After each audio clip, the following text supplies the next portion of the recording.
प्रार्थना में जाएंगे। एक प्रार्थना करेंगे परमेश्वर से। प्रेमी परमेश्वर पिताजी, बड़े नम्रता के साथ आप पर अपना संपूर्ण भरोसा रखते हुए हम आपके चरणों में आते हैं और आपसे विनती करते हैं कि उद्धारकर्ता यीशु मसीह में आप हम पर दया करें और एक बार फिर से आप अपने इस बहुत ही बहुमूल्य वचन का जो आप हमें देते हैं उन बातों को हम सीखने वाले हो सकें। और इन बहुमूल्य वचनों के लिए मैं आपका धन्यवाद देता हूं जो आपने मुझे दिया। आप मेरी सहायता करें कि आपके आत्मा में होकर के मैं आपके और अपने प्रियों पर इन बातों को रख सकूं जो मैंने सीखा है, और हम सब उन्नति पाएं और प्रभु यीशु मसीह के समान बनते चले जाएं, ताकि हम आपके उस विश्राम में प्रवेश करने वाले हो सकें पिताजी, जो आपने हमारे लिए रखा है। सारी बातों के लिए हम आपकी ओर निहारते हैं और विनती करते हैं कि आगे के समय को आप बड़े शक्तिशाली तरीके से अपने हाथों में लें और हम पर अनुग्रह करें। इस प्रार्थना को दया से सुने और प्रभु यीशु मसीह के नाम से ग्रहण कर लें। आमीन।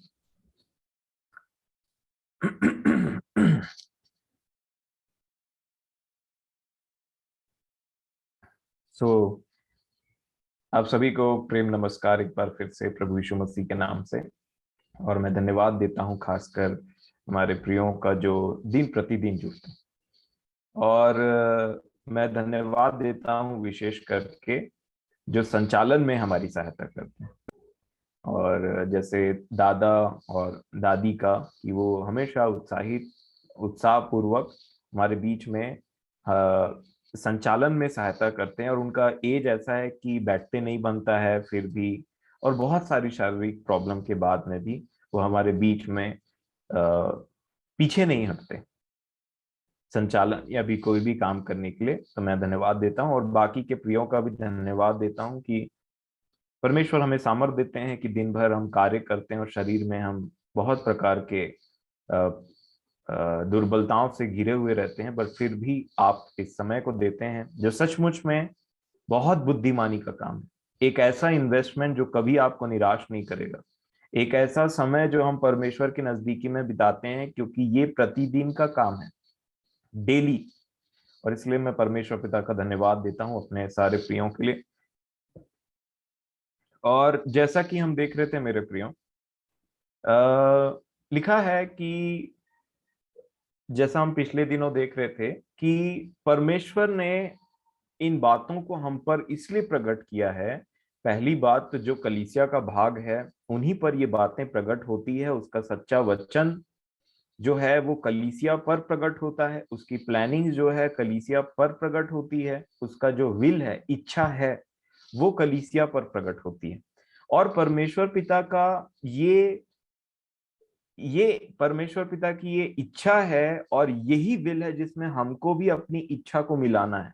और वो है कि मैं और आप उसके साथ सदा काल के लिए रहें जहां वो है, और जब तक इस पृथ्वी पर हैं मैं और आप मसीह के समानता, उसके पूरे डील डॉल में बढ़ने का प्रयास करें और उसमें बढ़ते चले जाएं।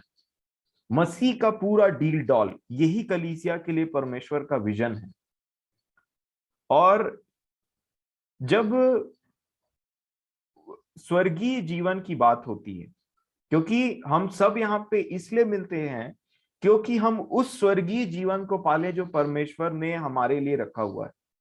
प्रभु यीशु मसीह ने कहा मैं तुम्हारे लिए घर बनाने जाता हूं, और इसीलिए हम सब का तैयारी है। इस पृथ्वी पे अगर आप देखेंगे तो इस संसार में सबसे ज्यादा जो लोग पाए जाते हैं वो एक्चुअल में अपने आप को क्रिश्चियन क्लेम करते हैं, मसीही क्लेम करते हैं, जीसस क्राइस्ट के फॉलोअर क्लेम करते हैं। तो आप देखिए, हम एक दो तीन चार लोग नहीं हैं, परंतु बहुत बड़ी भीड़ है। बहुत सारे लोग हैं जो अपने आप को यीशु मसीह का अनुयायी मानते हैं। बहुत बड़ी भीड़ है मेरे प्रिय। और जिस प्रकार आप देखेंगे कि ये गवर्नमेंट का एग्जाम होता है या बड़े बड़े पोस्ट का जब एग्जाम होता है, तो जो नंबर ऑफ एप्लीकेंट रहते हैं वो बहुत ज्यादा रहते हैं। कोई थोड़ी मोड़ी संख्या में लोग एग्जाम देने के लिए नहीं आते, कोई थोड़ी मोड़ी संख्या में लोग उस जॉब को, उस कार्य को पाने के लिए की इच्छा में नहीं आते, परंतु एक बहुत बड़ी संख्या आती है, बहुत बड़ा नंबर ऑफ एप्लीकेंट्स रहता है, बहुत लोग फॉर्म भरते हैं। उसी प्रकार पहले जब मैं बोलना चाहिए बालक के समान सोचता था, तो इस बात से बड़ा खुश होता था कि इस पृथ्वी में सबसे ज्यादा क्रिश्चियन लोग पाए जाते हैं, सबसे ज्यादा पॉपुलेशन क्रिश्चियन लोग का है। परंतु उस बड़ी भीड़, बहुत बड़ी भीड़ है जो जो प्रभु और परमेश्वर के साथ में रहने के लिए और इस जीवन के बाद में वहां जाने के लिए बहुत प्रयास में है। कई प्रयास करते हैं, कई प्रयास नहीं करते, कई एग्जाम में बहुत प्रयास और सालों से प्रयास करके बैठते हैं ताकि उसमें उनका हो जाए सिलेक्शन। परंतु कुछ जो ऐसे होते हैं कि फॉर्म भर दिए, सब भर रहे हैं, पता चला तो हम भी भर दिए और बैठ गए एग्जाम में और कुछ में भी टिक लगा के आ गए या कुछ भी लिख करके आ गए, ऐसे भी होते हैं। जब परमेश्वर के राज्य की बात आती है तो ये इतना बड़ा और गंभीर बात है कि हर एक मनुष्य को, खास करके हमको, मैं बाहर वालों के विषय में नहीं बोलूंगा क्योंकि मुझे उधर यहाँ पे उधर इनका कुछ काम नहीं है अभी, हमको जो इतने समय से प्रयास कर रहे हैं, हमको जो इतने समय से यीशु को जान चुके हैं, यीशु मसीह को जान चुके हैं, हमको जो इतने समय से उसको प्रभु करके पुकार रहे हैं, हमको जो इतने समय से ये बात को जान गए हैं कि संसार में ये जो यहाँ के संसार में हम एज अ सोजर्नर हैं, एक यात्री के समान है। हम बोलने से वो लोग जो स्वर्गीय वस्तुओं की खोज में लगे हुए हैं, हमको ऐसे लोगों के मन में एक प्रश्न उठता है, और जो भी उस स्वर्ग के जीवन और उस स्वर्ग की बातों पर मन लगाता है और उस पर चलने का प्रयास करता है, उसके जीवन में एक प्रश्न उठता है और वो बहुत ही बोलना चाहिए कि भय के साथ में, बहुत ही भय के साथ में दिन भर उसके दिमाग में, या फिर उसके दिमाग का सबसे टॉप वाला जो एरिया है वो यही बात सोचते रहता है, मतलब जो सबसे ऊपर में पाई जाती है, उसका गोल धीरे धीरे धीरे धीरे इस पृथ्वी पर रहते हुए वही बनते चले जाता है कि मुझे सदा काल के लिए जब मैं यहां से जाऊंगा तब मैं अपने परमेश्वर के साथ उसके राज्य में सदा काल के लिए रहूंगा, तब परमेश्वर की इच्छा मेरे और आपके जीवन में पूरी होती है। क्योंकि हमको पुत्र दिया जरूर है, इस जगत में परमेश्वर ने अपने पुत्र को दिया मेरे प्रियो, जैसा हम जानते हैं यूहन्ना 3:16 हम बोलते हैं। लेकिन आप देखिए, पुत्र को दिया तो उसका अंत क्या, कि क्यों दिया, वहां पे लिखा हुआ है, ताकि जो कोई विश्वास करे वह नाश ना हो। पुत्र को संसार में, जगत में भेजने का मतलब ही यही था कि मुझे और आपको उस अनंत काल के नाश से बचा करके उस अनंत काल के जीवन में प्रवेश करा दे। ये पुत्र है, बाकी सब बातें खत्म हो जाएंगी। ऐसी कोई सी भी बात नहीं है जो, या तो देखिए यहां से जाने के बाद में अनंत काल का जीवन तो है ही, परंतु या तो वो अनंत काल का जीवन स्वर्ग में परमेश्वर के साथ है, या तो अनंत काल का जीवन नरक में है, परमेश्वर से अलगाव का जीवन, जिसके बाद कुछ नहीं किया जा सकता, जिसके बाद में यहां से जब शरीर एक बार अपने इसमें से आत्मा निकल गया, इसने प्राण छोड़ दिया, उसके बाद कुछ भी नहीं किया जा सकता। इसीलिए प्राप्त होने के बाद धन्यवाद दे देते हैं परमेश्वर पिता को कि परमेश्वर पिताजी आपने मुझे बचा करके रखा।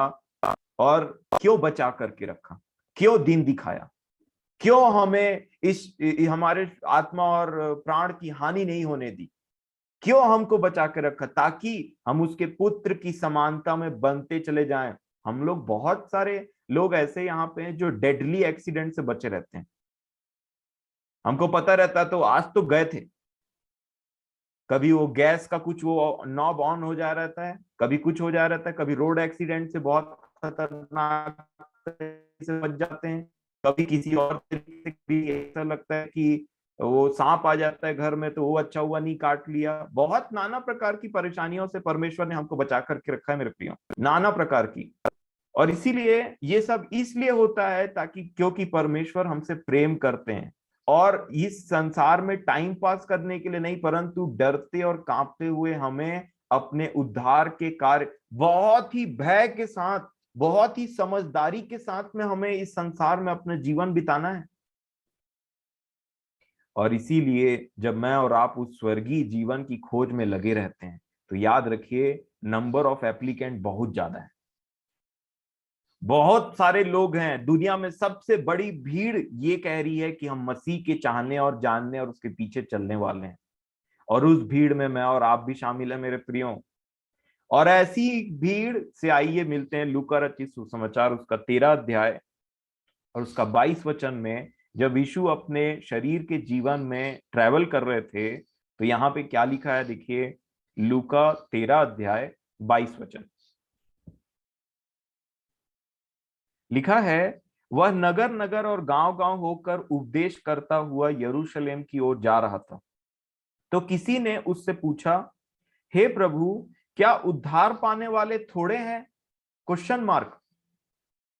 उनके दिमाग में यीशु की बातों को सुन करके एक डाउट क्रिएट हुआ, क्या उद्धार पाने वाले थोड़े हैं? क्योंकि प्रभु यीशु मसीह जब इस पृथ्वी पर आया और वो अब जब बात करते थे, वचन बोलते थे, तो उनका जो स्टैंडर्ड है वो लोगों को बहुत हाई जान पड़ता था। जब उसने कहा कि धनवान का स्वर्ग के राज्य में प्रवेश करना बहुत ही कठिन है, सहज है कि सुई के नाके में से ऊंट का पार हो जाना, तब बहुत लोगों ने अचंभित होकर के ये क्या बात बोल दिया, तो फिर किसका उद्धार हो सकता है? मतलब वचन को जो जो लोग सच्चे मन से, सही ट्रुथ, हमेशा सच्चाई से ये जो वचन दिया गया है, एक्चुअल में एक मसीही का जीवन बहुत कठिन वाला होता है। ये कोई ये कोई हंसी मजाक वाला खेल नहीं है।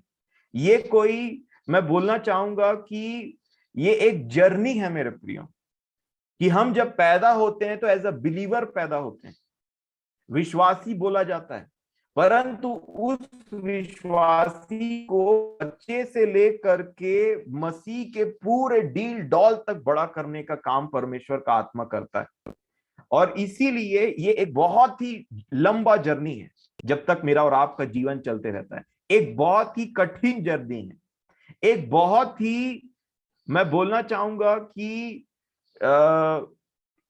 इससे कठिन कोई चीज दुनिया में हो नहीं सकता जिसको हम मसीही जीवन बोलते हैं। क्यों? क्योंकि संसार के सरदार के साथ लड़ाई है, अपने खुद के शरीर के साथ लड़ाई है, आपके आपके खुद के इच्छाओं के प्रति लड़ाई है। और इसीलिए मेरे प्रियो, ये लड़ाई बहुत खतरनाक है, लेकिन इन सब लड़ाइयों के ऊपर में उसने अपना एक ऐसा सामर्थ्य आत्मा दे करके रखा है जो विजयी बनाने का काम करता है, जो जयवंत करता है मुझे और आपको। और इसीलिए मुझे और आपको समझने की जरूरत है कि मैं धन्यवाद देता हूं अपने महान परमेश्वर पिता का कि हमने कभी भी यहाँ पे हंसी मजाक नहीं किया। हमने कभी भी यहाँ पे कोई वचन को लेकर के उसको तोड़ मड़ोड़ करके उसको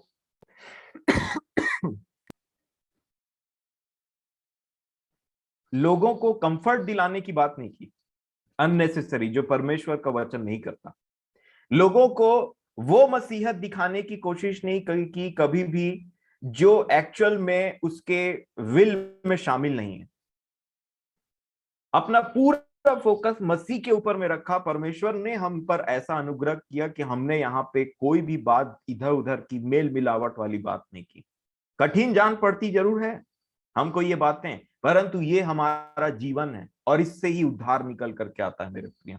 और इसीलिए कठिन जरूर है, लेकिन कठिन परिश्रम के बाद ही सबसे बड़ा प्रतिफल मिलता है, और उस प्रतिफल के खोजी मैं और आप हैं। मैं धन्यवाद देता हूं परमेश्वर पिता का कि ऐसे प्रियों के लिए जिनके मन में भले बहुत सारी कठिनाइयों से वो गुजरते जरूर हैं, लेकिन कभी भी परमेश्वर के वचन में मेल मिलावट वाली बात हम नहीं करते।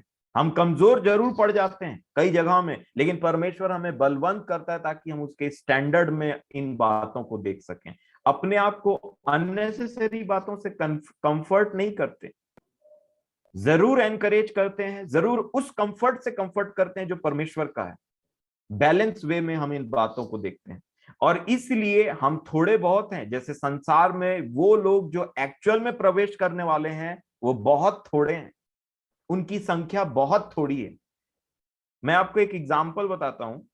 हमारे कॉलेज में एक बच्चा आया, और वो नॉर्थ साइड से आया था। उसने कहा कि, और वो आया जब, तो मैं बच्चों फर्स्ट सेमेस्टर में मैं बच्चों को एक काम करता हूं, बहुत बार बताता हूं, और वो ये कि तुम यूनिवर्सिटी किस में दाखिला लिए हो, कैसी यूनिवर्सिटी है ये, कितना हार्ड यूनिवर्सिटी है ये, कितना पढ़ना पड़ेगा तुमको। ऐसे ही पास नहीं हो जाओगे, क्योंकि हमारे यहाँ ये राजीव गांधी यूनिवर्सिटी बोलते हैं, बहुत कठिन और टफ यूनिवर्सिटी माना जाता है, और है भी। बहुत सारे रूल्स और रेगुलेशन है, जिसमें जो लोग पढ़ाई नहीं करेंगे और ऐसे ही घूमते फिरते आ गए कि बैंगलोर चले गए करके, और फिर इसमें यूनिवर्सिटी में कैसे भी करके पास कर देंगे या पैसा दे देंगे, वो कहानी नहीं है ये यूनिवर्सिटी में। तो मैं बच्चों को अधिकतर यही बताया करता हूँ। और आपको मैं बताना चाहता हूँ, एक बच्चे को मैंने ये बात बोला तो उसको मजाक लगा। तो उसने, उसको कंफर्म करने के लिए मैंने ये भी बोला, तुम हॉस्टल में, जिस हॉस्टल में रहते हो उसमें बहुत सारे बच्चों का बैक लगा हुआ है, उनसे जरा पूछना कि किस प्रकार का यूनिवर्सिटी, और अभी कहाँ पे पहुंचे हो तुम। फिफ्थ सेमेस्टर में है, और फर्स्ट और सेकंड सेमेस्टर का एग्जाम देते रहते हैं। तो मैं बोला पूछ के देखना जो तुमसे आगे दौड़ रहे हैं इस दौड़ में, कि ये कैसा दौड़ है। और जब उसने पूछा तो वो हक्का बक्का रह गया, और फिर उसने मेरे को फोन लगाया। बोला सर, मैं तो सोचा नहीं था कि ये चीज इतना कठिन होगा, मैं सोचा ऐसी पार हो जाएगा, मैं सोचा नहीं था कि यहाँ पे एग्जाम का लेवल ऐसा होगा, मैं तो इतना पढ़ाई नहीं कर पाऊंगा सर, मैं तो कुछ और ही सोच रहा था इस चीज को। और उसने मुझे बोला सर, मैं तो टीवी में पिक्चर देख के आ गया था कि बैंगलोर में बड़ा कॉलेज होगा, तो ये जैसे पिक्चर में दिखाया जाता है कि नया नया कपड़ा पहन लिए और घूम के आ गए कॉलेज, और थोड़ा मस्ती कर लिए, थोड़ा घूम लिए, तो मैं तो स्टूडेंट ऑफ द ईयर देख के आ गया सर ये वाला कॉलेज में। एक पिक्चर है वो कॉलेज वाले लोगों के ऊपर बना, जिसमें सिर्फ खेल कूद और वो सब दिखाई देता है, जिसमें सिर्फ वो नया नया कपड़ा पहन लिए, गाड़ी घुमा के आ गए, और उसके बाद में घूम के आ गए, तो यही सब दिखा है। और जैसे ही यहाँ पे आया तो मैंने उसको बोला कि 3 महीने 4 महीने बाद तुम्हारा एग्जाम है, तैयार रहना उसके लिए। तो रियलिटी को कुछ और तोड़ मड़ोड़ करके बता दिया गया, इसलिए उसका पूरा माइंडसेट वही था। और मैं आपको बताना चाह रहा हूँ, वो बेचारा वापस जा रहा है। अब वो बोल रहा है कि सर मैं तो ये कोर्स नहीं कर पाऊंगा, ये तो मेरे बस की बात नहीं है, मैं तो इतना नहीं पढ़ पाऊंगा। हम तो सर जाके वापस नॉर्थ इंडिया में नेतागिरी करेंगे, मेरे मामा नेता हैं बोले, क्योंकि मैं ये पढ़ाई नहीं कर पाऊंगा। क्यों? मैं आपको ये सब क्यों बता रहा हूं? कुछ लोग मसीहियत को ऐसे ही खाने पीने का चीज समझ करके आ जाते हैं, और उसके बाद में जैसा सुने रहते हैं वैसा नहीं पाते हैं, तो फिर वापस चले जाते हैं। ये लोगों को बटोरने का काम नहीं मेरे प्रियो, भीड़ बढ़ाने का काम नहीं। यीशु ने कभी भीड़ को ध्यान नहीं दिया। इसीलिए अपने आप को कभी भी आप सुसमाचार का प्रचार या किसी को सुनाने का प्रयत्न करें तो ये कोशिश मत करिए कि इसको, अरे अभी से बता, ये अभी से इसको पूरा मतलब मसीही जीवन के बारे में, या फिर मैं इसको सत्य बात बता दूंगा ये तो भाग जाएगा। कई बार लोग ऐसा करते हैं, वो सोचते हैं हम प्रभु के नाम से कार्य कर रहे हैं, और वो सत्य बात को छुपाए रहते हैं।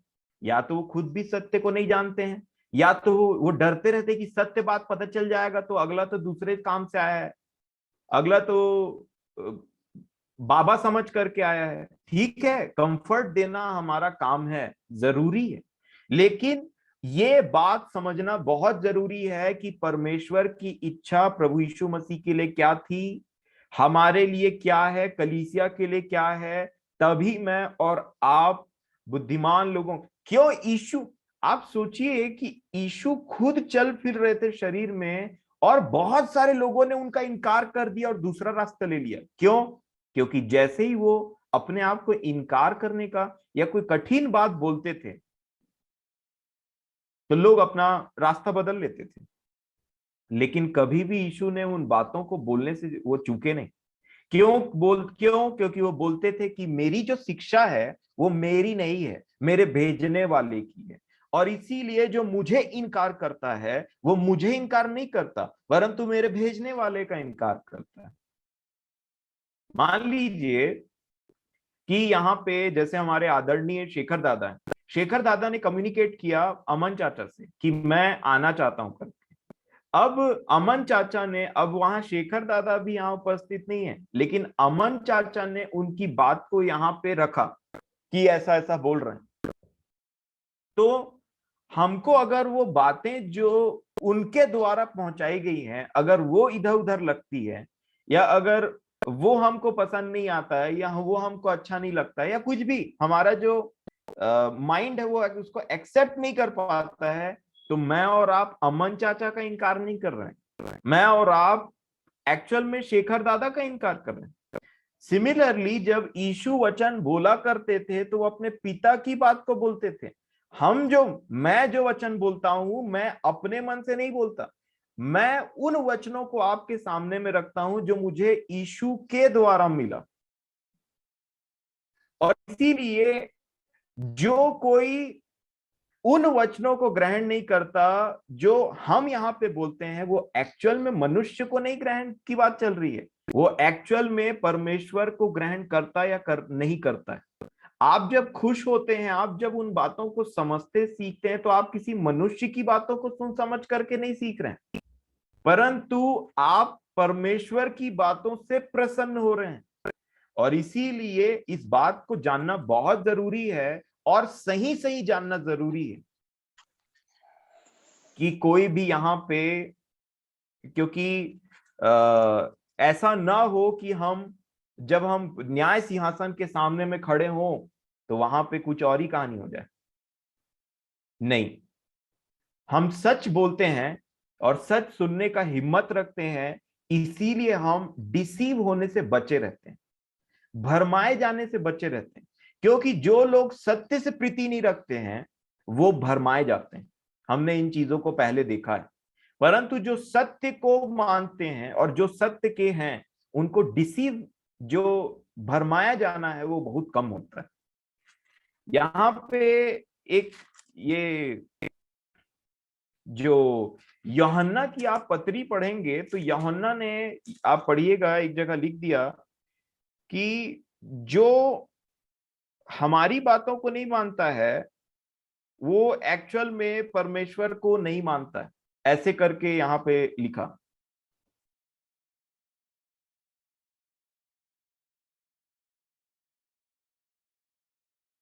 एक व्यक्ति था यहाँ पे, और आप पढ़िएगा, यूहन्ना जो 3 पत्री लिखे थे उनको आप जब भी पढ़ें या फिर अभी पढ़ेंगे, जब भी आप पढ़ें, तो उसमें देखिएगा यूहन्ना ने एक बात क्या कहा था कि जो हमारी बातों को नहीं मानता है, क्योंकि वो परमेश्वर के वचन को बोला करते थे और वो इतने कॉन्फिडेंट थे, वो ये बोल रहे थे कि जो हमारी बात को नहीं मानता है वो एक्चुअल में उससे तुम उसको समझ लो कि वो परमेश्वर की ओर से नहीं है। मतलब ये उनका सार था उस चीज को बोलने के लिए।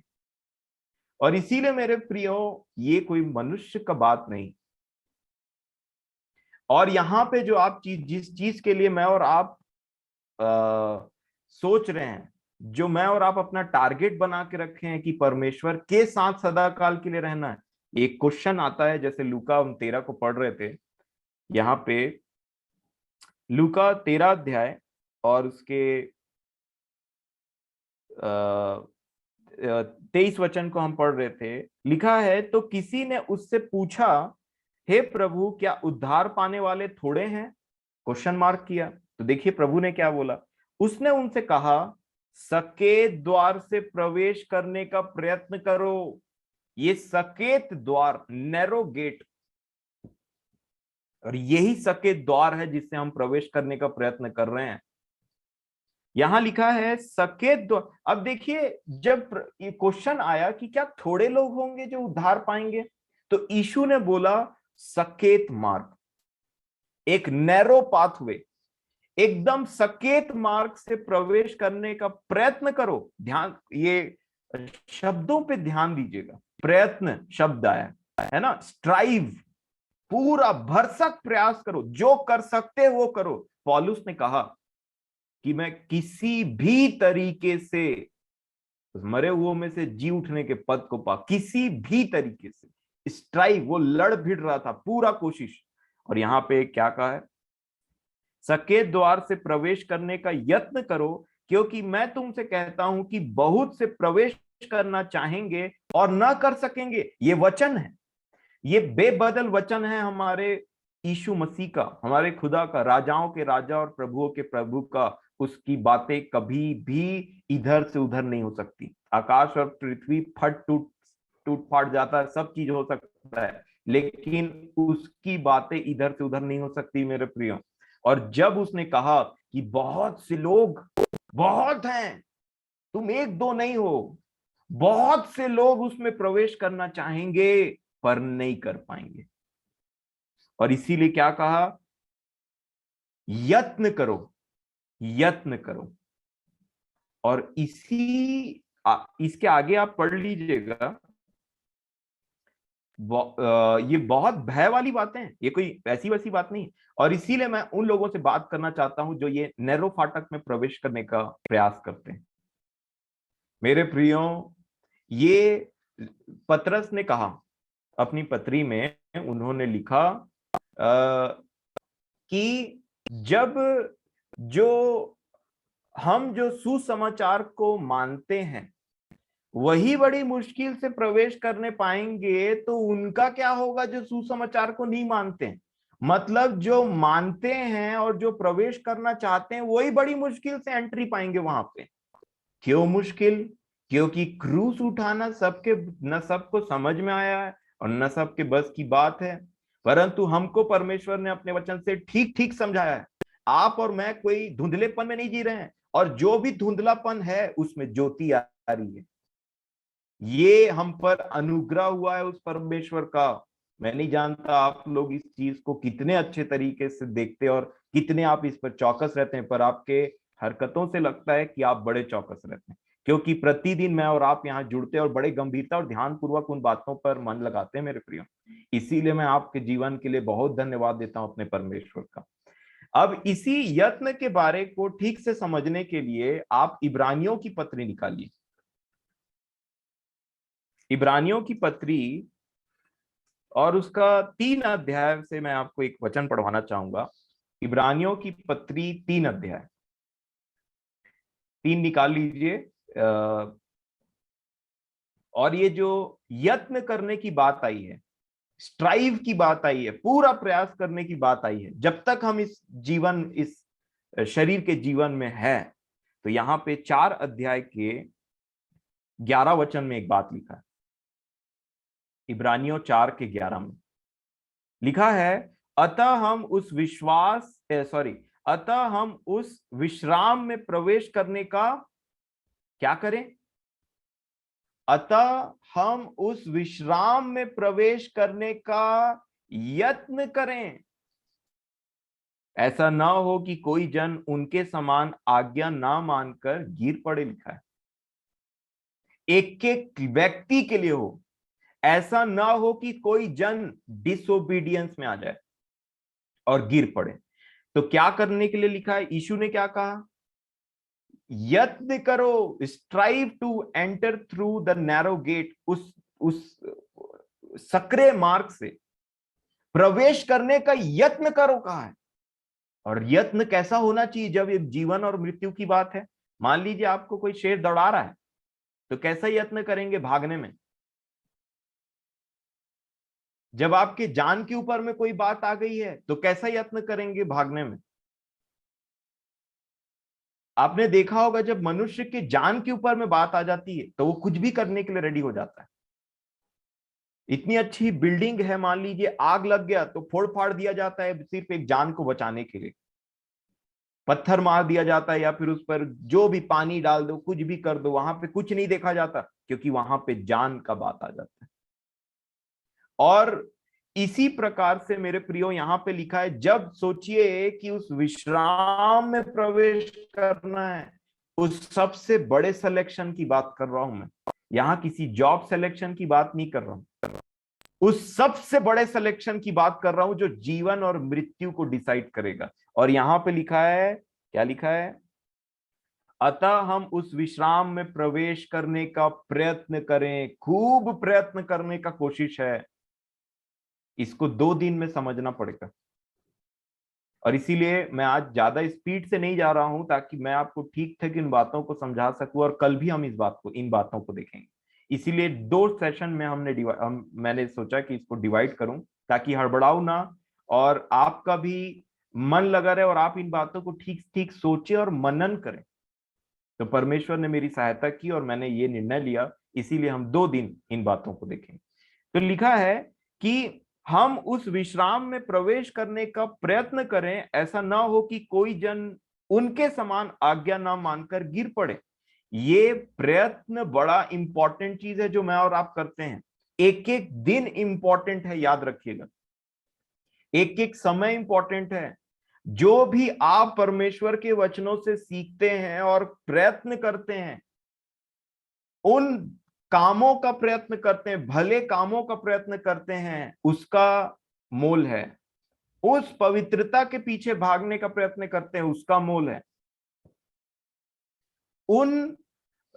वो क्रूस उठाने का प्रयत्न करते हैं, उसका मोल है। और यही सब मुझे और आपको परमेश्वर के राज्य में प्रवेश कराएगा, उसी के अनुग्रह के द्वारा। ये बात हम देखेंगे। देखिए, इस यहां तक पहुंचने के लिए मैं आपसे ये इब्रानियों की पत्री 3:6 से मैंने स्टार्ट किया था। इब्रानियों की पत्री 3:6 को देखेंगे और यहां से हम समझेंगे। देखिए क्या लिखा है इब्रानियों 3:6 में, परंतु मसीह पुत्र के समान परमेश्वर के घर का अधिकारी है, और उसका घर हम हैं। उसका घर कौन है? हम अपने आप को क्या जानते हैं? कि मंदिर खुदाए पाक का। यारो तुम भी तो पवित्र मंदिर जहां उसका वास होता है, कौन है? मैं और आप। लेकिन इफ है, यहां पे एक कंडीशन है। क्या लिखा? यदि हम साहस पर और अपनी आशा के घमंड पर अंत तक दृढ़ता से स्थिर रहें। अंत तक इंपॉर्टेंट है। कहां हमने स्टार्ट किया? As a believer. कहां हमारा अंत होना चाहिए? जब तक हम इस पृथ्वी पे हैं, तब तक आशा का घमंड रखना पड़ेगा। क्या आशा है हमारी? कि यीशु आएगा और हमको लेकर के जाएगा। ये सब उसी की तैयारी है। और इसीलिए मेरे प्रियो, ये अंत तक बहुत इंपॉर्टेंट है। तो 2 चीज इसमें ध्यान दीजिए। क्या बोला? पहला कि साहस पर, कॉन्फिडेंस। बहुत बार कॉन्फिडेंस लूज हो जाता है। एक व्यक्ति बेचारा साहस छोड़ करके पीछे गिर जाता है, बैठ जाता है, रुक जाता है, सोच विचार करने लग जाता है, डर जाता है, और उसके बाद में वो मसीही जीवन को पीछे करते करते करते कई बार सोचता है, उसका फेंट हार्ट हो जाता है, हार्ट फेल होने लगता है उसका, इस जीवन को पीछा करते करते। और कई लोग बोल उठते हैं कि ये मेरे बस की बात नहीं है। भाई, बहुत कठिन है। इन बातों को कौन मान सकता है? मेरे प्रियो, यहाँ पे आज इन बातों को समझ लीजिए, ताकि मैं और आप, ये जो जब हम पर ये उदासी छा जाता है, निराशा छा जाता है, हम कभी बैठ करके नीचे गिर जाते हैं, बहुत ही कमजोर महसूस करने लगते हैं अपने आप को, मसीही जीवन में हमारा जीवन रुक थम सा जाता है। इस बातों को आपने समझ लिया तो प्रभु का वचन आपके जीवन में आपको बहुत साहस देगा, बहुत साहस देगा। आप विश्वास करिए, आप इन बातों से इतना बलवंत हो जाएंगे कि आपके दिमाग में प्रभु एक इन बातों को ऐसा फिट कर दे, हृदय में ऐसा फिट कर दे, आपके अंदर में आत्मा आपके हृदय में ऐसी बातों को लिख दे, कभी निराश नहीं होकर के, कभी उदास नहीं होकर के, परमेश्वर के सेवकाई में और अपने उद्धार के कार्य को डरते और कांपते हुए भरपूर मन से, पूरे शक्ति और सामर्थ्य से, जो परमेश्वर का आत्मा प्रदान करता है, अपने भीतरी मनुष्यत्व में पूरे आत्मिक रीति से बलवंत होते चले जाएं। क्योंकि आपको ऐसा स्ट्रांग बनना बहुत जरूरी है। क्योंकि मुझे और आपको वो टेस्ट देना बहुत जरूरी है, उसमें सफल होना और उसमें पास होना बहुत जरूरी इस जैसे संसार में आता है। और इसीलिए जो उसमें से जयवंत होकर के निकलेगा, वो जीवन का मुकुट को पाएगा। तो इसके लिए जो कॉन्फिडेंस, ये जो साहस शब्द है, ये बड़ा इंपॉर्टेंट शब्द है। कॉन्फिडेंस। और ये साहस और घमंड, आशा पर घमंड, हमें घमंड है कि हम प्रभु यीशु मसीह के अनुयायी हैं और वो आएगा और हमको लेकर के जाएगा। और इस बात को अगर आप, मैं और आप सीख लेंगे तो ये वंडर्स करेगा आपके जीवन में। देखिए, जब मैं और आप मसीही इस जीवन को पाते हैं, तो इस जीवन में जिस दिन हम निर्णय लेते हैं, हम विश्वास से आगे बढ़ते हैं और प्रभु यीशु मसीह को अपना उद्धारकर्ता ग्रहण करते हैं, तो उतना टाइम हमारे पाप सब धुल जाते हैं। परंतु जो हमारा पुराना जीवन है, उसको मारने का जीवन आत्मा रेगुलरली करता है।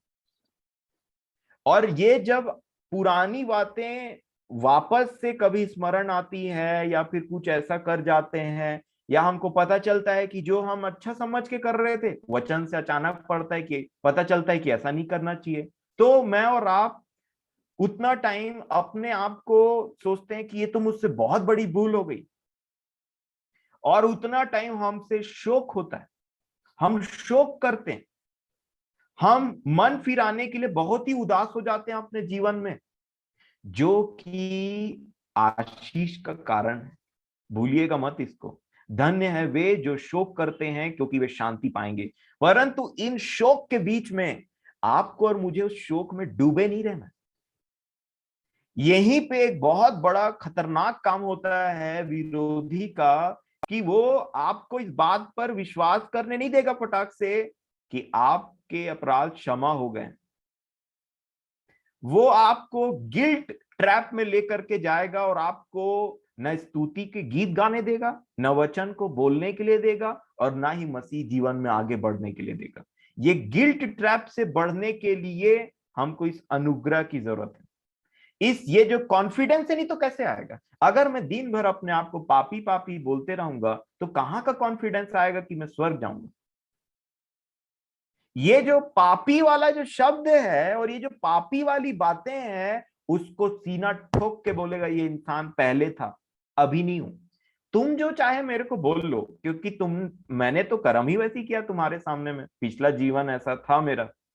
तो भले तुम नहीं जानते कि क्या हुआ, लेकिन मैं अपने अंदर में ये बात को जानता हूं कि मेरे लिए जिसने प्राण दिया, उससे में मैं विश्वास से बना रहता हूं। और दिन पूरा संसार जब उसके न्याय सिंहासन के सामने खड़ा होगा, तो वो बताएगा कि ये कौन है। जिस प्रकार यीशु को बहुत सारे लोगों ने नहीं जाना कि ये क्या है, कौन है, उसको शैतान बोला, कभी कभी दुष्ट बोला, कभी कुछ और बोला,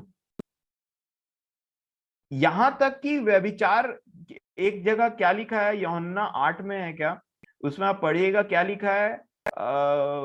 हम व्यभिचार की संतान नहीं बोल रहे थे, जो पाए वैसा बोला, लिखा है ना। उन्होंने मुझसे अकारण बैर किया, ये वचन पूरा हो इसलिए ऐसा हुआ।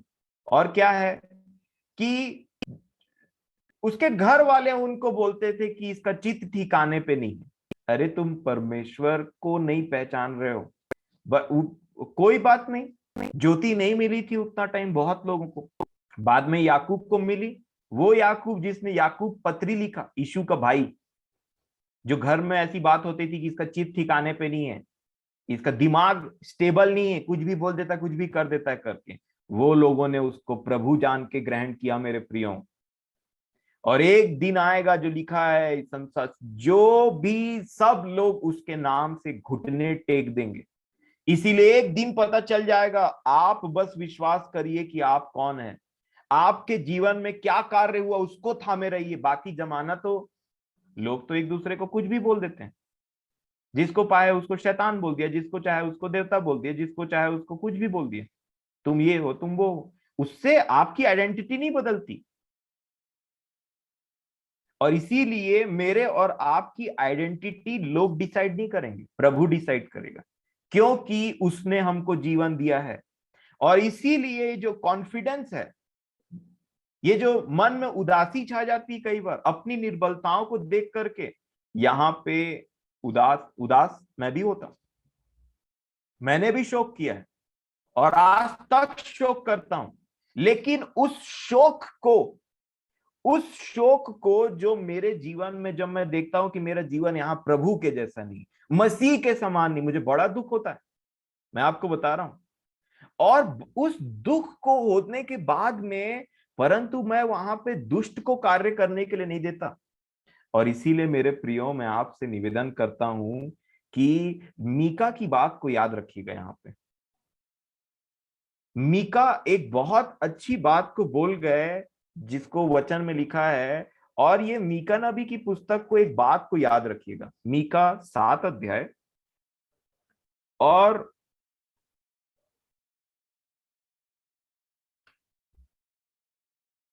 उसका 7 वचन। मीका 7 का 7 क्या लिखा है? मीका 7 अध्याय 7 वचन में ऐसा लिखा है, सब निकाल लीजिए और इसको मार्क करके रखिए, आपको ये बहुत सहायता करेगा। मीका 7 अध्याय और 7 वचन लिखा है, परंतु मैं यहोवा की ओर ताकता रहूंगा, मैं अपने उद्धारकर्ता परमेश्वर की बात जोता रहूंगा, मेरा परमेश्वर मेरी सुनेगा, ये इनका विश्वास है। और कैसी दशा में है, क्या लिखा है यहाँ पे? हे 8वें वचन को देखिए, 3 लोग हैं, मीका, उनका परमेश्वर और उनकी बैरिन। तो परमेश्वर और मीका के बीच में वो कोऑर्डिनेशन एक पिता पुत्र के समान में है। परंतु 8 वचन में वो मीका डिक्लेयर करते हैं यहाँ पे, हे मेरी बैरिन, मुझ पर आनंद मत कर, खुश मत हो, क्योंकि जो ही मैं गिरूंगा त्यों ही उठूंगा, और जो ही मैं अंधकार में पड़ूंगा त्यों ही यहोवा मेरे लिए ज्योति का काम देगा। मैंने यहोवा के विरुद्ध पाप किया है, बोल रहे हैं। और तो इतना कॉन्फिडेंस कि अपने बैरीन को ललकार रहा है, मैंने यहोवा के विरुद्ध पाप किया है, इस कारण मैं उस समय तक उसके क्रोध को सहता रहूंगा। मैं डिजर्व करता हूं उसके क्रोध, मैं डिजर्व करता हूं इस शोक को, क्योंकि लिखा है गॉडली ग्रीफ जो है वो जीवन, रिपेंटेंस जो होता है, जो परमेश्वर का जो शोक होता है, वो परमेश्वर भक्ति को प्रोड्यूस करता है। और इसीलिए ये शोक बहुत जरूरी, इससे शांति आती। और यहाँ पे लिखा है, जो ही मैं अंधकार में पड़ूंगा तो ही मेरे लिए जो त्यों ही यहोवा मेरे लिए ज्योति का काम देगा। मैंने यहोवा के विरुद्ध पाप किया है, इस कारण मैं उस समय तक उसके क्रोध को सहता रहूंगा, जब तक कि वह मेरा मुकदमा लड़कर मेरा न्याय न चुकाएगा। उस समय वह मुझे उजियाले में निकाल ले आएगा और मैं उसका धर्म देखूंगा। अब यहां पे मैं आपको जो चीज समझाना चाहता हूं, जो लोग कंटिन्यूअसली मसीह के पीछे दीवाने हैं, कि जब तक मेरा जीवन मसीह की परिपूर्णता तक नहीं पहुंच जाएगा, जब तक मैं परमेश्वर के पुत्र तक के इन जो वचन जो लिखे हैं ये मेरे हृदय में ना समा जाए, मेरा जीवन ऑटोमेटिक ना चलने लग जाए, जहां प्रयास थोड़ा कम हो जाता है। जैसे एक इंसान साइकिल सीखता है तो स्टार्टिंग में बहुत स्ट्रगल होता है, परंतु जिस दिन सीख जाता है तो स्टार्टिंग में बैलेंसिंग को बहुत ज्यादा ध्यान देना पड़ता है। अरे इधर उधर ऐसे करके फिर भड़ से इधर गिर गए, फिर कभी पैर से थाम लिए, फिर सोचे कि कभी नहीं चला पाएंगे लग रहा है अपना हरकत देख करके। परंतु अगर उस चीज में कंटिन्यूअसली कंटिन्यूअसली प्रैक्टिस किया जाए, ये तो मैं मनुष्य की रीति पे बात बोल रहा हूं, परंतु वैसी आत्मिक बातों को कंटिन्यूअसली अगर प्रैक्टिस किया जाए मेरे प्रियो, तो एक दिन वो व्यक्ति ऐसा साइकिल चलाता है कि बैलेंसिंग में ध्यान नहीं रहता, ऑटोमेटिकली बैलेंस होते रहता है। आप चाहे गाड़ी चलाने वाले हो, चाहे आप साइकिल चलाने वाले, आप इस बात को समझते होंगे, मैं समझता, बच्चा भी जो साइकिल चलाने लायक होगी इस बात को समझ सकता है कि ऑटोमेटिक फिर बैलेंसिंग में ध्यान नहीं देना पड़ता है, फिर कब एक हाथ गायब हो जाता है वो पता नहीं चलता है, एक हाथ हटा के भी इंसान चलाने लग जाता है, कुछ लोग तो दोनों हाथ।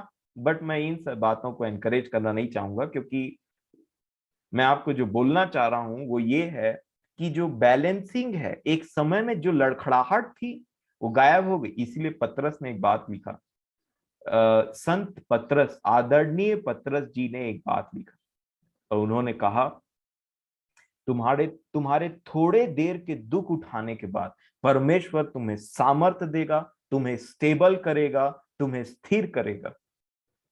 उसका अनुग्रह, ग्रेस विल अबाउंड यू, पूरे चारों तरफ से तुम ग्रेस से घिर जाओगे और फिर तुम्हारे जीवन में प्रमोशन आएगा। जब कभी भी मैं और आप अपनी गलती और अपराधों को मानते हैं, मैं आपको बताना चाहता हूं, मैं और आप एक्चुअल में बहुत ही पावरफुल इंसान बन जाते हैं इस पृथ्वी में। शिमशोन तो आपको याद होगा ही। शिमशोन के, इसीलिए मैं बीते दिनों यही बात बोल रहा था, शिमशोन ने जितने लोगों को आत्मा में हो करके, जो परमेश्वर का आत्मा उस पर छाया करता था, इतने लोगों को नहीं मारा उसने, मन फिराने के बाद उतने लोगों को खत्म कर दिया। ये क्या चित्र है? फिलिस्तीनी पुराने नियम में किसका प्रतीक है? शैतान के दूतों का, दुष्ट आत्माओं का। आप पढ़िएगा वहां पे क्या बोला था, पता है उन्होंने?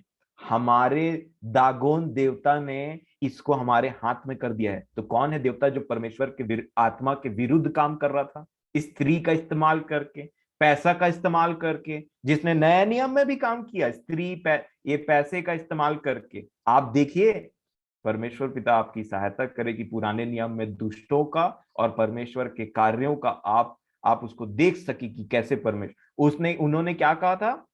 हमारे देवताओं ने ये जो शिमशोन है, ये जो बहुत उत्पात मचा करके रखा था, उसको हमारे हाथ में कर दिया।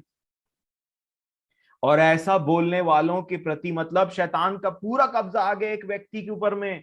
परमेश्वर के अभिषिक्त और नाजीर के ऊपर में शैतान के पूरे लोगों ने कब्जा कर लिया, उसकी गलती के वजह से, उसके पाप की वजह से। परंतु जैसे ही उसने बोला कि मेरी 2 आंखों का बदला एक ही बार दे मुझे, मैं इन्हीं के साथ में कर।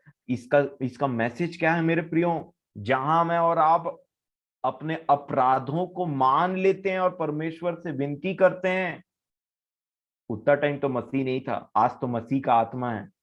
तो क्या तोड़फाड़ मचेगा सोचिए शैतान के किंगडम में, राज्य में। लिखा है कि उसने इतने लोगों को मारा, इतने लोगों को मारा, जो उसने नॉर्मली जो मारता था ना, तबाही मचाता था फिलिस्तीनी लोगों के उसमें, मतलब शैतान के राज्य में, उतना उसने नहीं। परंतु जब उसने मन फिराया, तो सोचिए, मन फिराव का पावर को समझिए, ताकत को समझिए मन फिराव का। इसीलिए प्रतिदिन जो भी गलती हो, तुरंत उस चीज को पश्चाताप करिए। और जब विवेक खराब होने लगे कि प्रभु मैं ऐसा हूं, क्योंकि वचन उन बातों को प्रकट करता है हमारे जीवन में, हमारे विचारों को गांठ गांठ, गूदे गूदे, हर जगह को छेद छाद के पूरा हमारे विचारों को प्रकट कर देते, तू ऐसा भाई। और उसको हम जब मानते और उसको साइड करते हैं, तब परमेश्वर का अनुग्रह आता है। और हमारे पास में क्या है पता है?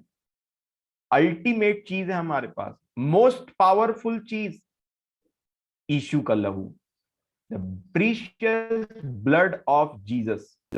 वो ये बातें सब वचन में लिखी हुई, समय के कमी के कारण मैं आपको वर्सेस नहीं पढ़वा पा रहा हूं, परंतु ये वर्ष जरूर पढ़वाऊं, ये लहू वाली बात।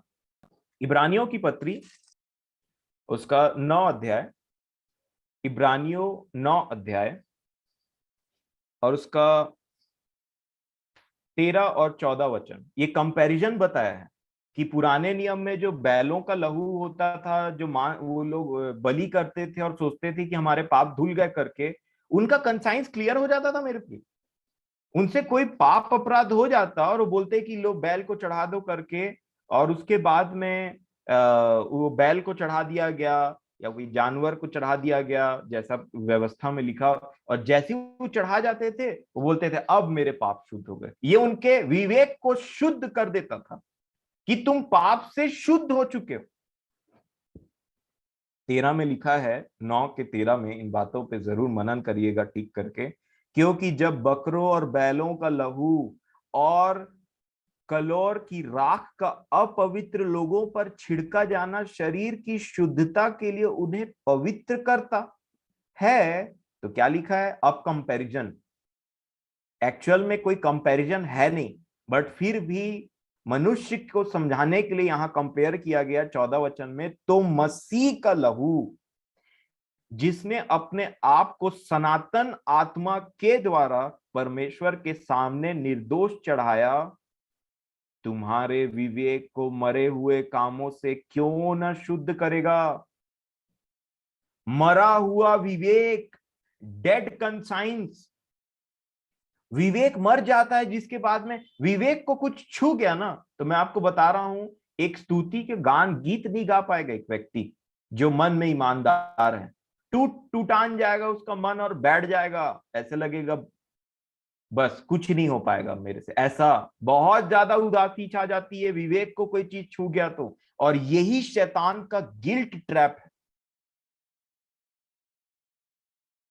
कई लोग ऐसा हो जाता है कि नया जीवन पा लेते, और नया जीवन पाने के बाद कोई पुराना व्यक्ति मिल जाता है या कोई पुरानी बातों को स्मरण करके बोलता है हमको पता है तुम्हारा जीवन कैसे था, कैसे तुम्हारा जीवन हम जानते हैं, यहाँ पे ढोंगीबाजी मत करो। तो वो शब्द, वो विचारे को रियल लगने लग जाते हैं और यीशु का लहू फीका लगने लग जाता है। नहीं नहीं, लिखा है सब ने पाप किया और सब परमेश्वर की महिमा से रहित है, रहित थे।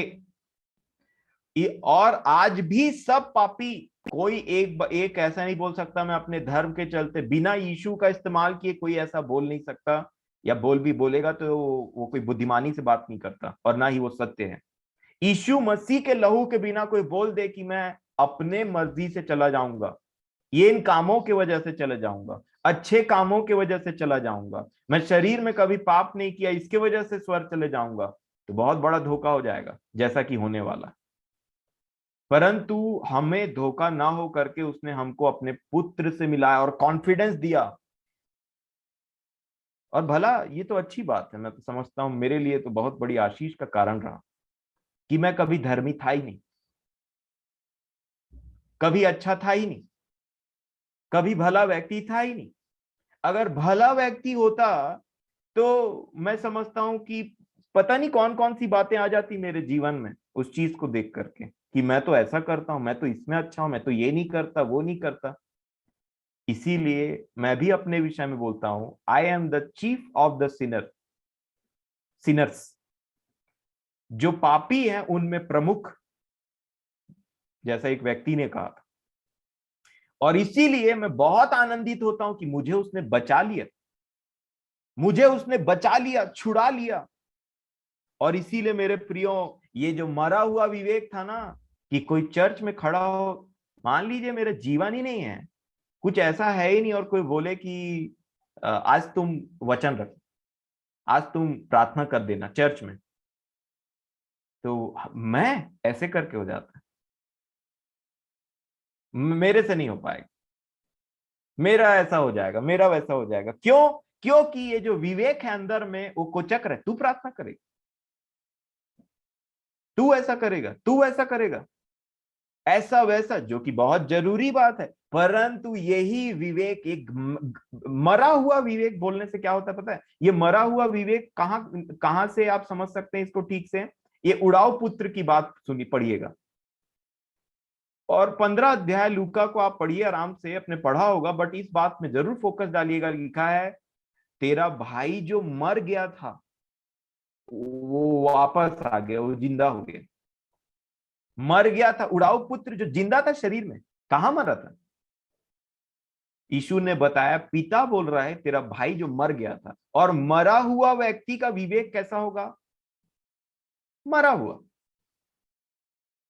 मरा हुआ व्यक्ति का विवेक कैसा होगा? मरा हुआ। तो उसने जिलाया, और जिलाने वाले के बाद में जो जिए हुए व्यक्ति का विवेक कैसा होगा? शुद्ध और जीवता। बहुत सारी बातों को मैंने सोचा था आज मैं रखूंगा, परंतु वो स्टार्ट ही नहीं हो पाया। इसीलिए समय को ध्यान में रखते हुए जो परमेश्वर ने मुझे लीड किया, मैंने उन बातों को आज कहा है मेरे प्रियो। तो ये जरूर सी बात है, क्योंकि मैंने सोचा तो बहुत कुछ था पर वो स्टार्ट ही नहीं हो पाया। परंतु जो परमेश्वर ने कहा, मेरा पूरा विश्वास है कि उन्होंने अपनी इच्छा में कहा, क्योंकि हमने प्रार्थना की। और इसीलिए ये वचन जिसके पास पहुंचे, हम सबके पास, जो कि आप इन बातों को ध्यान करिए। क्या लिखा है? तुम्हारे विवेक को मरे हुए कामों से क्यों न शुद्ध करेगा, क्यों न तुमको धाड़स देगा, हिम्मत देगा, विश्वास देगा कि तुम्हारे पाप क्षमा हुए। मैं आपको एक बात बताना चाहूंगा, उसको पढ़िएगा और देखिएगा क्या कमाल की बात आप पाएंगे।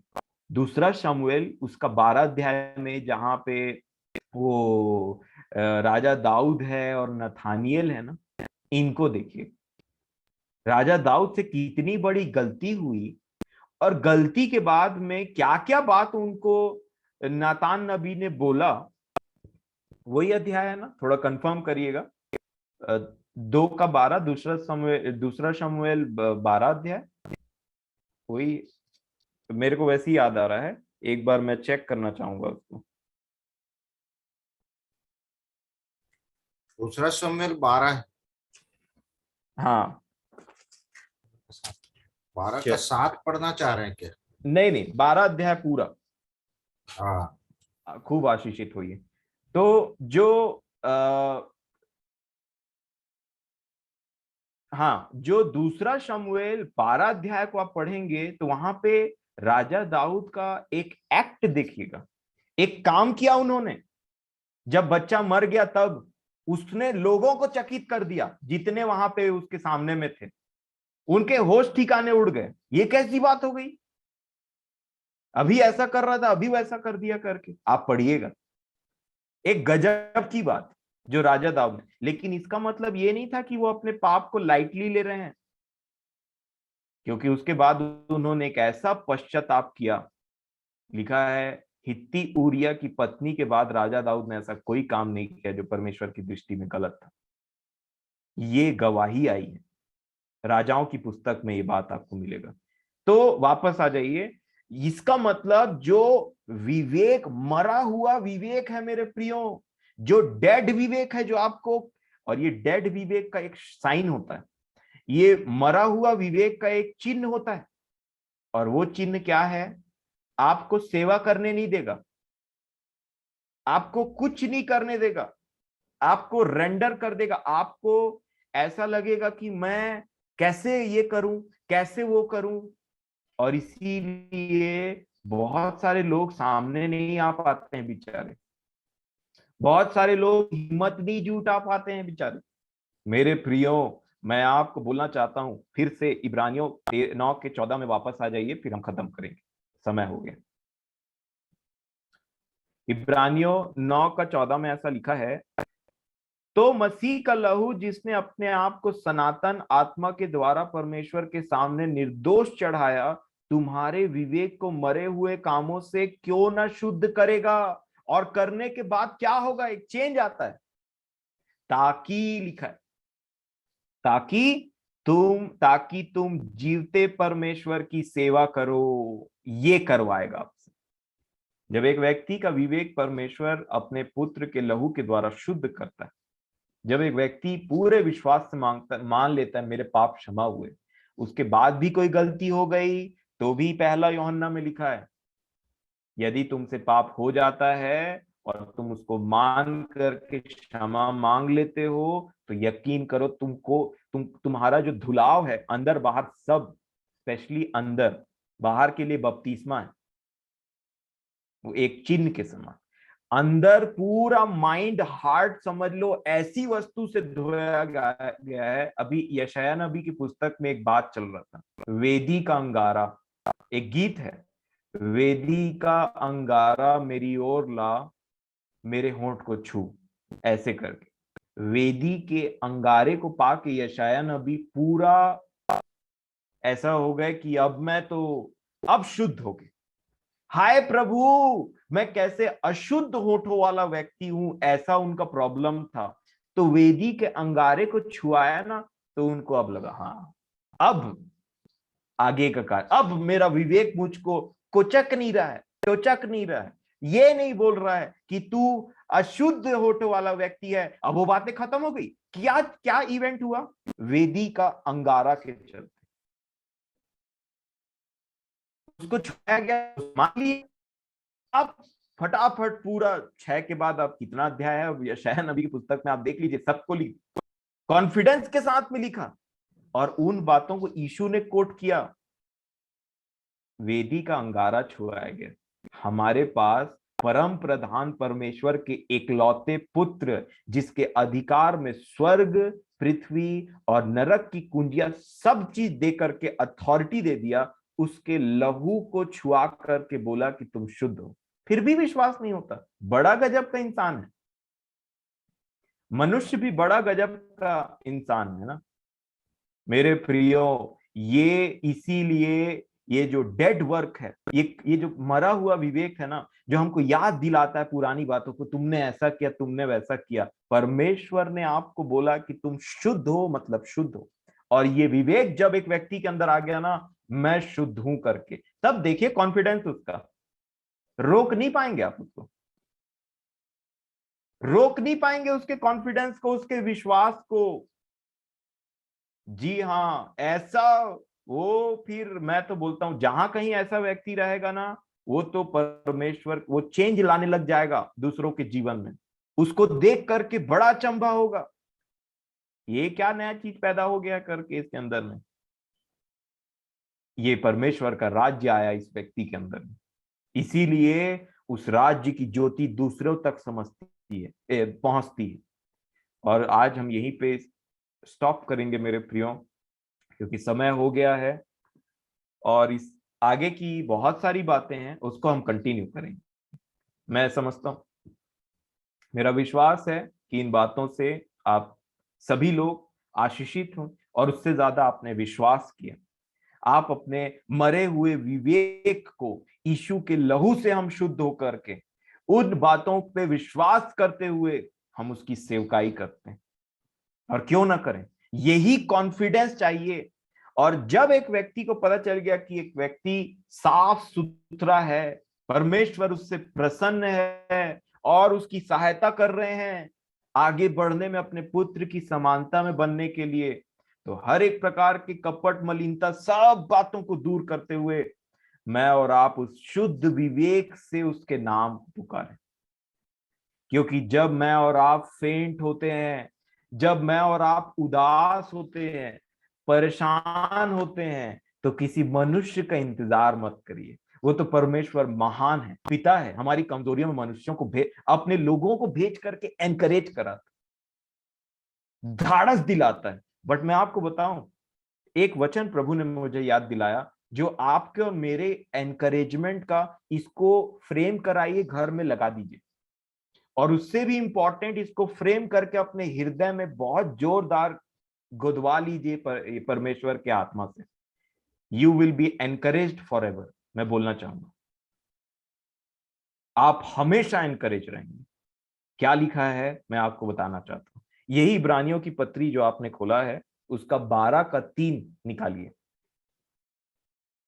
हमेशा इन बातों को याद रखिए, आपको बहुत ही साहस देगा, ये हिम्मत प्रदान करेगा आपके अंदर। आपका आत्मा और ज्यादा इन बातों को लेकर के आनंदित और मगन हो जाएगा। इब्रानियों की पुस्तक 12 के 13 में क्या लिखा है, इसलिए उस पर ध्यान करो। किसके ऊपर ध्यान करो बोल रहा है, ये दूसरा, इसके दूसरा को पढ़ सकते हैं हम, इन वचनों को जानते हैं, और विश्वास के कर्ता और सिद्ध करने वाले यीशु की ओर ताकते रहो, उधरी ध्यान लगाओ। और फिर 3 को मैं पढ़ूंगा, इसको हम बाकी बातों को कल देखेंगे, 3 को जरूर पढ़ूंगा। इसलिए उस पर ध्यान करो, कंसिडर हिम, ध्यान करिए उस पर, यीशु पर। क्या ध्यान करें, जिसने अपने विरोध में पापियों का इतना विरोध सह लिया कि तुम निराश होकर साहस न छोड़ दो।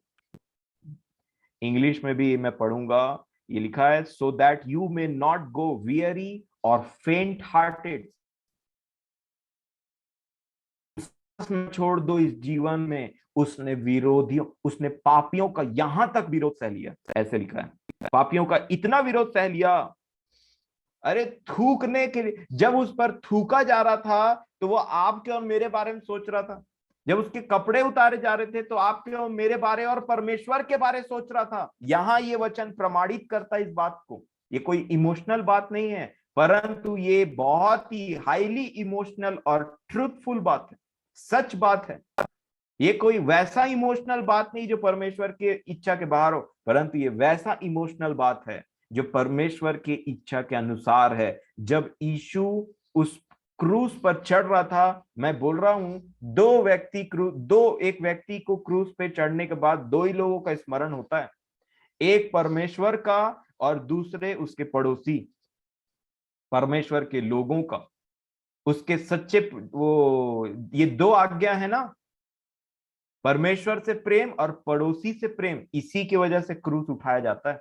और यीशु ने भी अपने पिता के इतना आज्ञाकारी रहा, क्रूस पे चढ़ना है बोलने से वो क्रूस पे चले गए, वो तो पिता का प्रेम था। और पौलुस ने एक जगह लिखा है कि मैं जो इस शरीर में जीवित हूं, वो इस बात से जीवित हूं कि परमेश्वर के पुत्र ने मेरे लिए अपने प्राण को दिया और मुझसे प्रेम किया, लिखा है। उसके प्रेम को उसने समझा, और इसी प्रेम को कनेक्ट करते हुए इफिसियों की पत्री में उन्होंने कहा कि मसीह का प्रेम ज्ञान से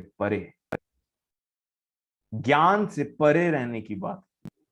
और इसी प्रेम को याद करिए मेरे प्रियो, जब यीशु उस क्रूस पे जा रहा था तो पिता की इच्छा तो उसने पूरी की, परंतु उसने क्या सोचा, मैं अगर इस कांटों के मुकुट को उतार के फेंक दूं, मैं अगर ये जो लोग मुझसे ऐसा व्यवहार कर रहे हैं उसको वहां से चला जाऊं, या पिता से प्रार्थना करूं, या स्वर्गदूतों को ला, या कुछ भी ऐसा कर दूं, 2000 साल बाद एक व्यक्ति पैदा हो, 1900 साल बाद एक व्यक्ति पैदा होगा, मैं और आप, उसने हमारे बारे में सोच करके, पापियों का, अच्छे लोगों का नहीं, पापी लोग जो उस पर थूक रहे थे, उसके कपड़े को छीन रहे थे, उनके विरोध को सह लिया, क्योंकि उसके दिमाग में मेरा चित्र बना था। ये मेरा विश्वास है इस वचन के अनुसार, क्योंकि आज अगर मैं इस चीज को, क्रूस को ना उठाऊं, तो मेरा जो ये परमेश्वर का जो पुत्र है, मेरा जो छोटा भाई है, तो जब फेंट हार्ट होगा, जब इस रास्ते में चलते हुए मेरा जो परमेश्वर का जो बेटा, परमेश्वर की जो बेटी है, वो जब फेंट हार्ट, उसका जब हार्ट फेल होते रहेगा, इस कठिनाई को, इस मसीही जीवन को देखते हुए, उन विरोध की बातों को, तीन सब बातों में हमको मसीह का स्वरूप धारण करके चलना है। जब उसका हृदय फेल होते रहेगा, जब वो अपने साहस को छोड़ता ही रहेगा कि अब मुझसे नहीं हो सकता, तब वो मुझे स्मरण करेगा कि मैंने किस प्रकार पापियों का उतना विरोध को सह लिया, सिर्फ मेरे बेटे, सिर्फ मेरे छोटे भाई और छोटी बहन के लिए, सिर्फ मेरे पिता के दूसरे बेटों और दूसरी बेटियों के लिए। ये आपको भर देगा उत्साह से। इसका मतलब वो क्या कहना चाहता है, गेट अप, बी जेलस, उठ जा फटाक से, फिर से स्टार्ट कर। और इसीलिए मेरे प्रियो, मैं आपको बोलना चाहता हूं, उसने हमारे विरोध में पापियों का बहुत चीज सह लिया, ताकि मैं और आप फेंट हार्ट मत हो जाएं, यहीं पे मत गिर जाएं। परमेश्वर पिता का धन्यवाद देता हूं इस संगति के लिए, इन वचनों के लिए जो उन्होंने अपनी इच्छा के अनुसार में रखा। मेरी इच्छा तो कुछ और थी, कुछ और बातों को रखने की थी, परंतु मैं लीड में चला गया, बोलना चाहिए मैं फ्लो में चला गया। मैं जानता हूं कि परमेश्वर पिता ने आज इन बातों से आपको आशीषित किया है, और इन वचनों पर मनन करें, और मैंने जो कहा है उसको याद रखिएगा, फ्रेम करा लीजिए इन वचनों को, ताकि आप हमेशा अपने हृदय में, और जब आपका नजर इधर उधर जाए, तो जब, क्योंकि सच्चे मसीही लोग जब फेंट हार्ट होते हैं तो इनका जरूरत बहुत है। रिमेंबर द लॉर्ड, यीशु को याद करिए, यू विल बी एनकरेज्ड। और इसीलिए मैं आपका धन्यवाद देता हूं कि आप भी अपना समय निकाले, जुड़े रहें, और परमेश्वर फिर से, जैसे वो बीच बीच में बारिश आती है ना, जो फसल के लिए उपयोगी और बहुत ही महत्वपूर्ण रहती है, ये वही बारिश है, कभी ज्योति के विषय में, कभी कुछ और, कभी किसी और के माध्यम से, ये वही बारिश है जो आपको फलवंत बनाएंगी। जुड़े रहें और डेली जुड़ने का प्रयत्न करें, जैसे आप बहुत प्रयत्न करते हैं। मैं धन्यवाद देता हूं अपने परमेश्वर पिता का आपके जीवनों के लिए, और इन बातों को हम ठीक से समझें, क्योंकि आगे और कई बातें। तो शालोम, परमेश्वर पिता आपको अनुग्रह और शांति से भरे। आमीन।